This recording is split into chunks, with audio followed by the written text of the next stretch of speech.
খুবই জরুরি।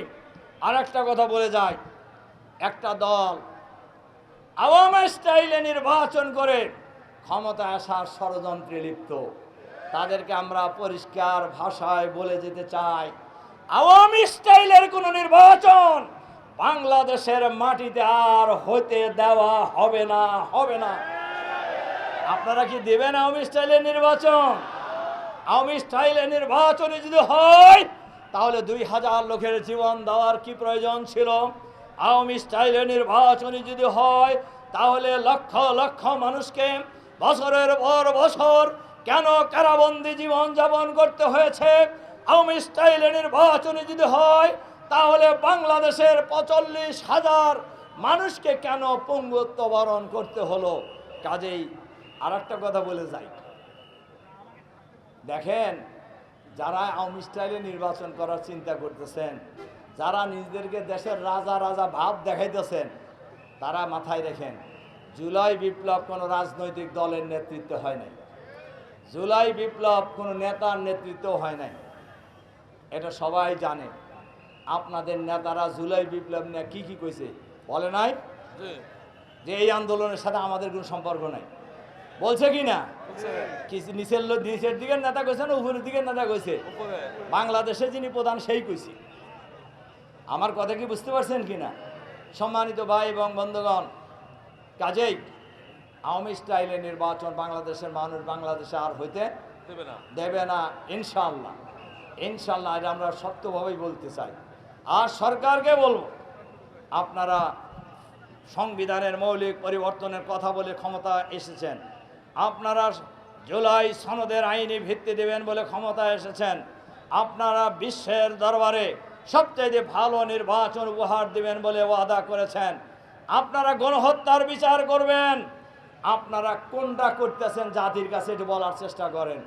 আমরা বলি লেভেল প্লেয়িং ফিল্ড তৈরি করতে হবে, জুলাই সনদের আইনি ভিত্তি দিতে হবে, পেয়ার পদ্ধতিতে নির্বাচন দিতে হবে, গণহত্যার বিচার করতে হবে, দুর্নীতিবাজদের গ্রেপ্তার করে বিচারের মুখোমুখি করতে হবে, সরকারের ভিতরে বাইরে ফ্যাসিবাদের দোসর যারা লুকায়িত আছে তাদেরকে চিহ্নিত করে গ্রেপ্তার করে বিচারের মুখোমুখি করতে হবে।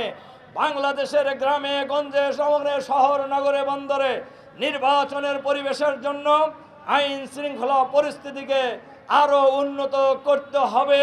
এটা সরকারের দায়িত্ব এবং সেই দায়িত্ব নিয়েই আপনারা শপথ গ্রহণ করেছেন।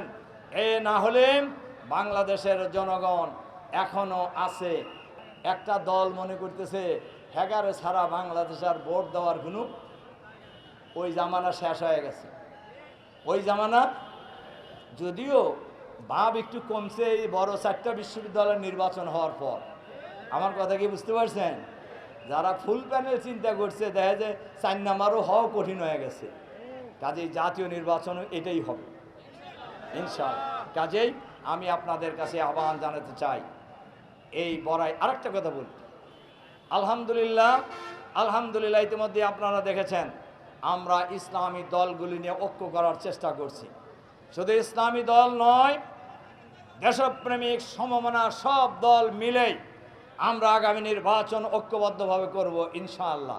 সুতরাং আগামী নির্বাচনের জন্য বড়াই গ্রাম গুরুদাসপুরের দল মত জাতি বর্ণ ধর্ম নির্বিশেষে আলেম ওলামা পীর মাশায়েখ ওলি আউলিয়া দেশপ্রেমিক সমমনা দল সবাই মিলে আমরা এই নতুন বাংলাদেশে নতুন সরকার নতুন বাংলাদেশ আমরা গড়ে তুলব আগামী দিন ইনশাআল্লাহ।